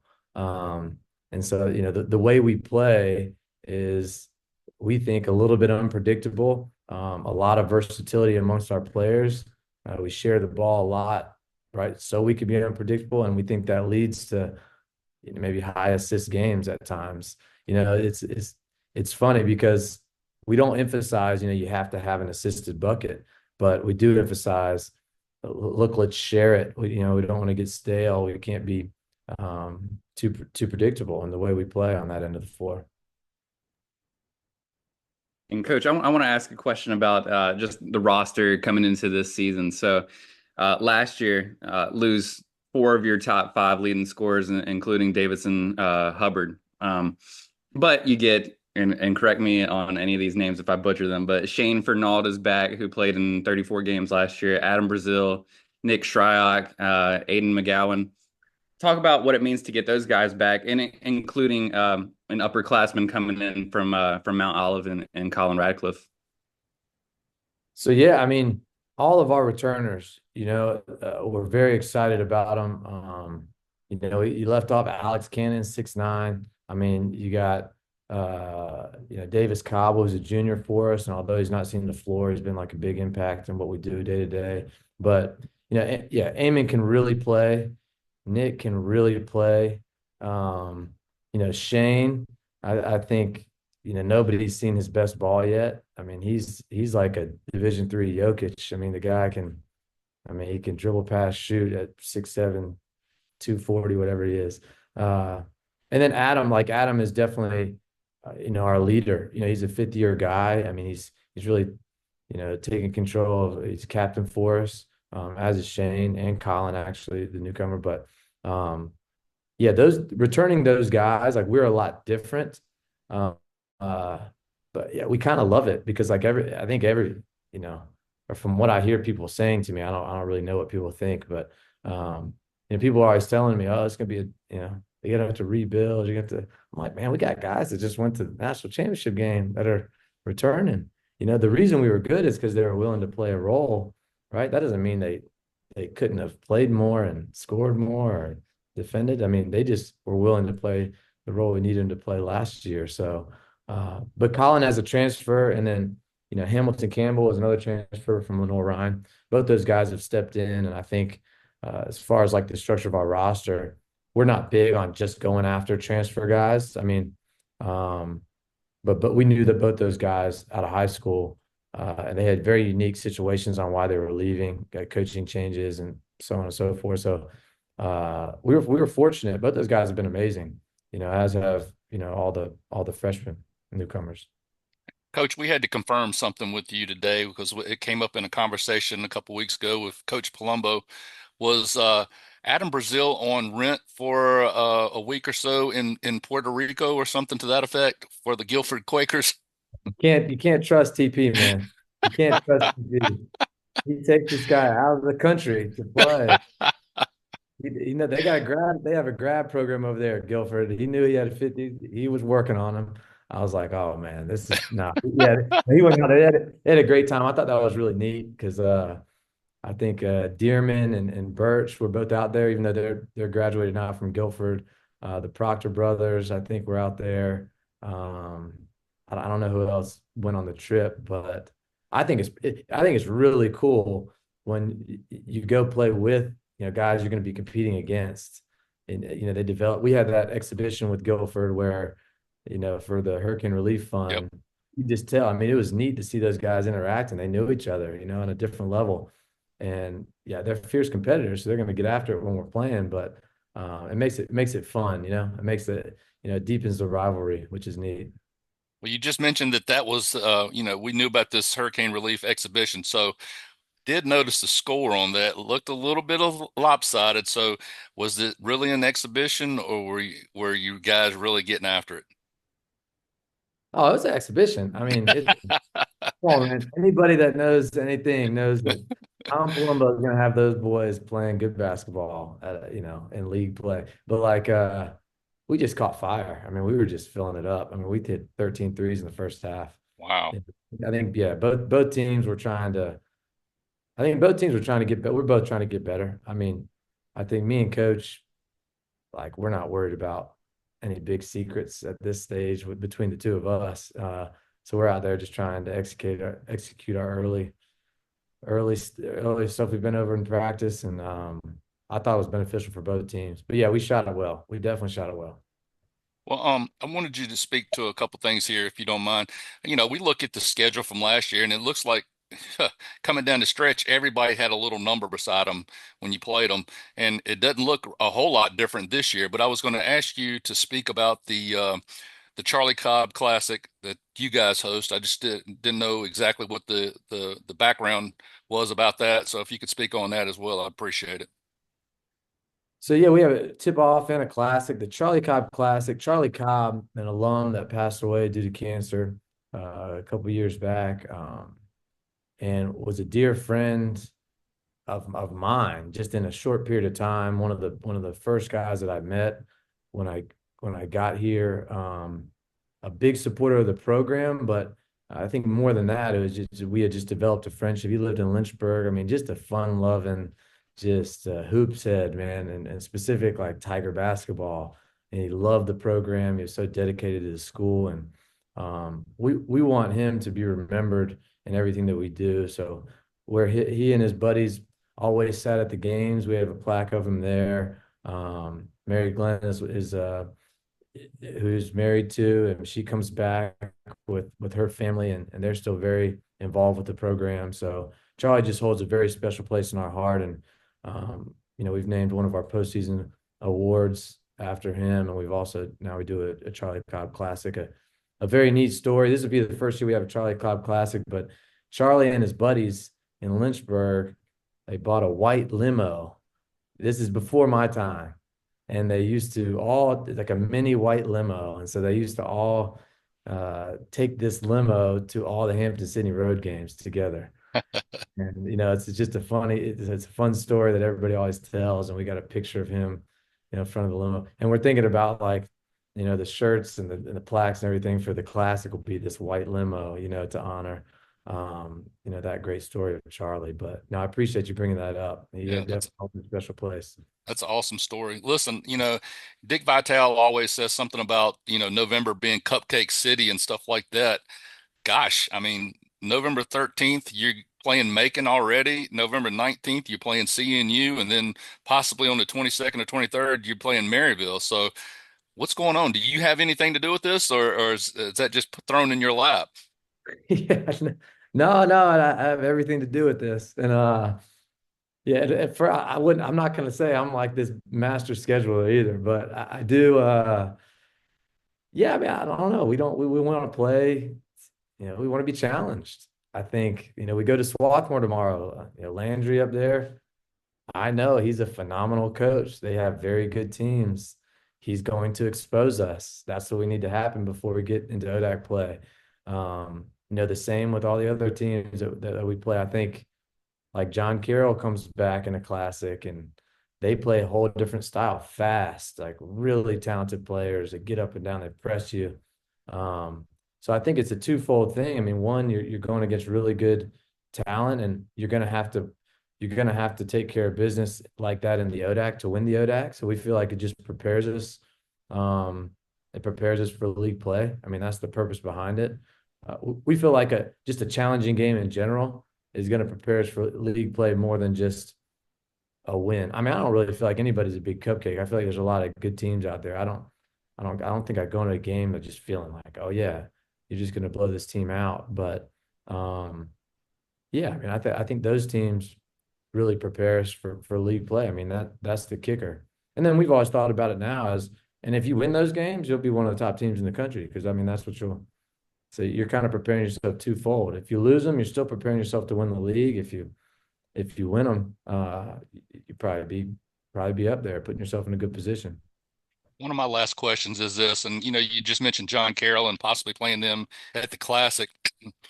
I'm gonna go back to December 19th of last year. You play at John Carroll, which was ranked number 1 at that time, and you basically handed it to him. So, did you know then, hey, we got it. We got a great team. This thing could go a long way. Was that December 19th your day of reckoning? I'll tell you what, I mean, we went up to Worcester early in the year. I think it was before that, and we played Widener. And I thought, I mean, Widener, Widener was really good, really well coached, veteran team. And, we just jumped on them early, which we needed to do, and took care of the game. But I thought that game, I was like, oh, wow, that's a good team, So then when we went into John Carroll, I was interested to see how it went. It was because it was a different team. I mean, they pick up in the full court and they press you and they speed you up. And then they're so talented offensively and can score it in so many different ways. Well, we were a defensive-minded team, so I was really confident in the way we locked up. So then in that game, when we learned, we found what was going to help us score. I felt good about the game. But that game showed me, okay, we can defend a high caliber offensive team, and that's a big positive. But when you get into, you fast forward to like the Guilford-Macon games, I wasn't like, oh man, we're gonna go win the league for sure, or win the tournament for sure, because I mean, Macon and Guilford lock up, Right. Roanoke locks up, like Virginia Wesleyan, they lock up on defense. I mean, you got to be. Yeah, it's interesting. There's this balance. We just, John Carroll did teach us a lot, and I thought gave us a lot of confidence, just in the broad, realm of things that we can compete with anybody outside of region. Crossing my fingers, this will be my last question. Listen, we talked about Duke and Carolina a few moments ago, so I looked at last year's roster, and I noticed there was 21 kids on the roster, and I thought back a long way to Coach Dean Smith. So the 21 kids on the roster, is that a result of bringing some kids out of the other programs due to your strength and conditioning, or was that just strength in numbers at Hampden-Sydney? And Coach Smith used to carry a bunch of people on that bench.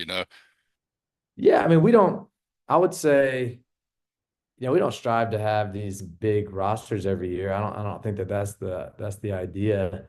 But there are some years where I think there's young men with really high character that we feel like could add to what we're doing in the program. And it's not every year. And sometimes we have to, turn some guys away.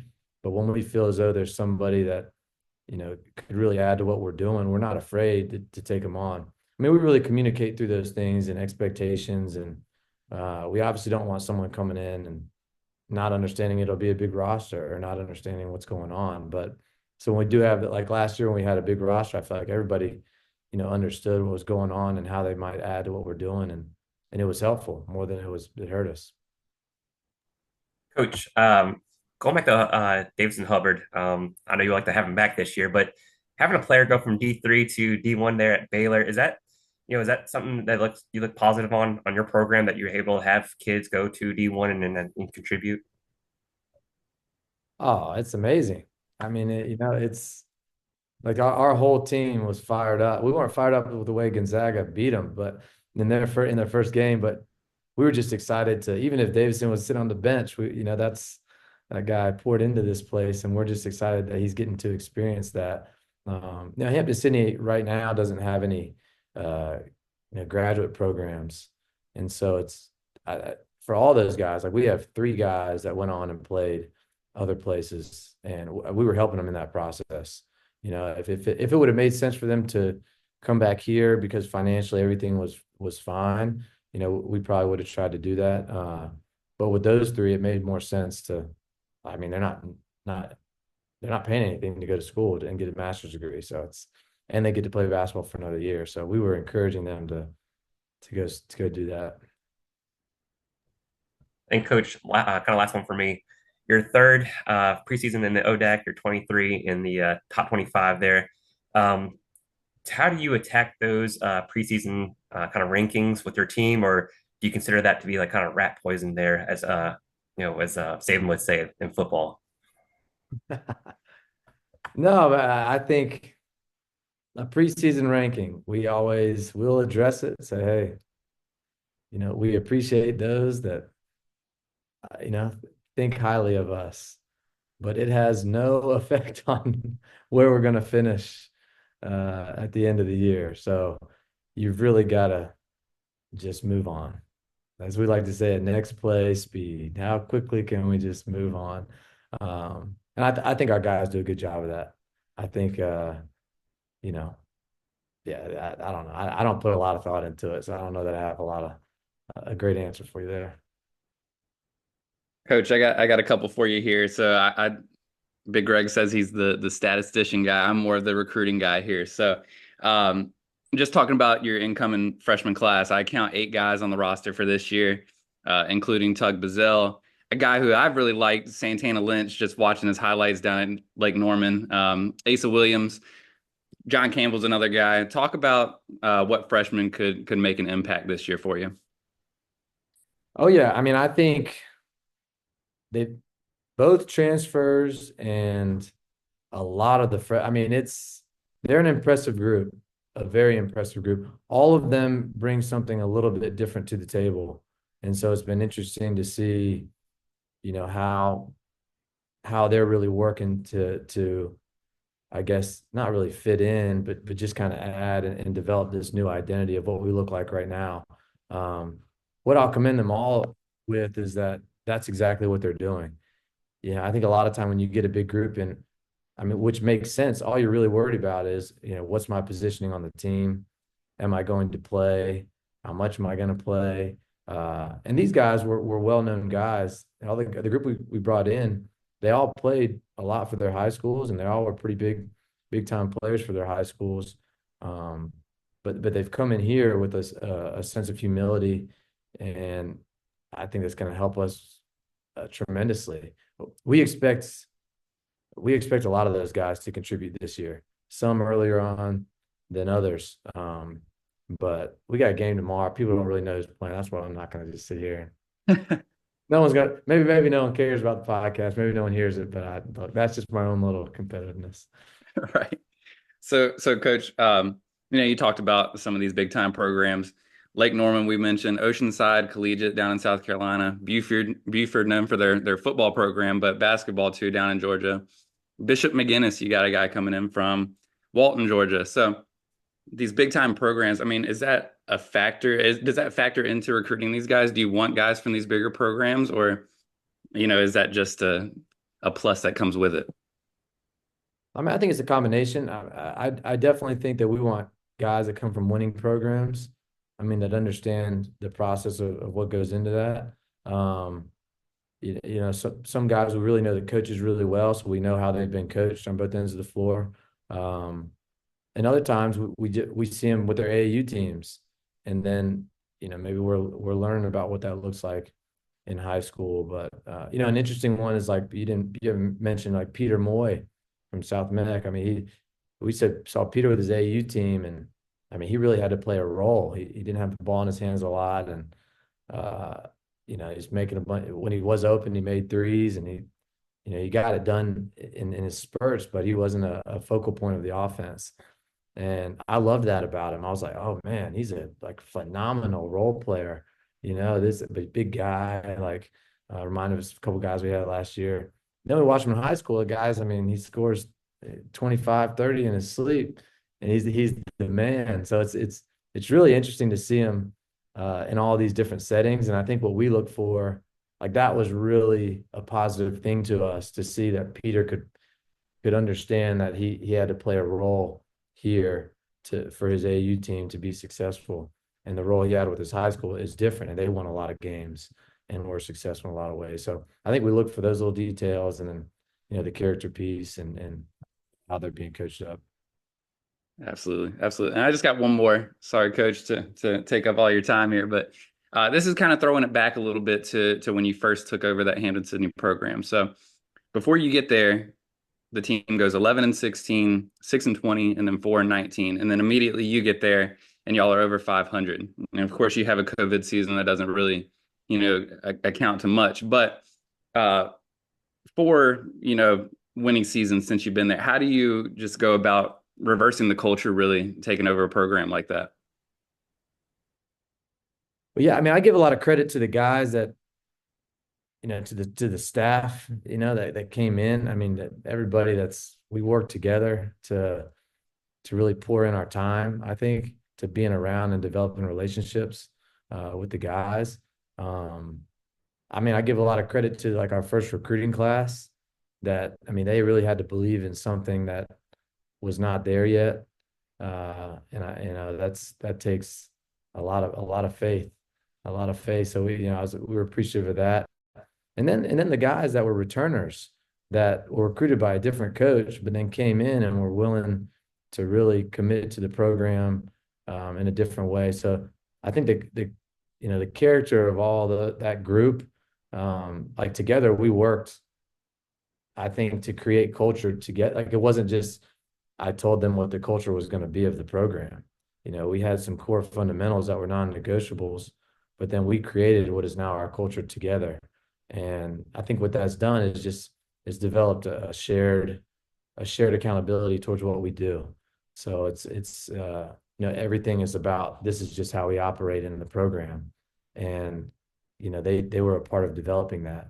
And so now as you continue to bring guys in, there's a belief now because there's a result tied to it and in a certain way. So I think it's a matter of continuing that and making sure guys know how it was built, and that the players were a big part of that. And that's why, it's just a player-led program, because they're not just listening to me, they've developed something that's going to be long lasting, and that they're accountable to because they developed it.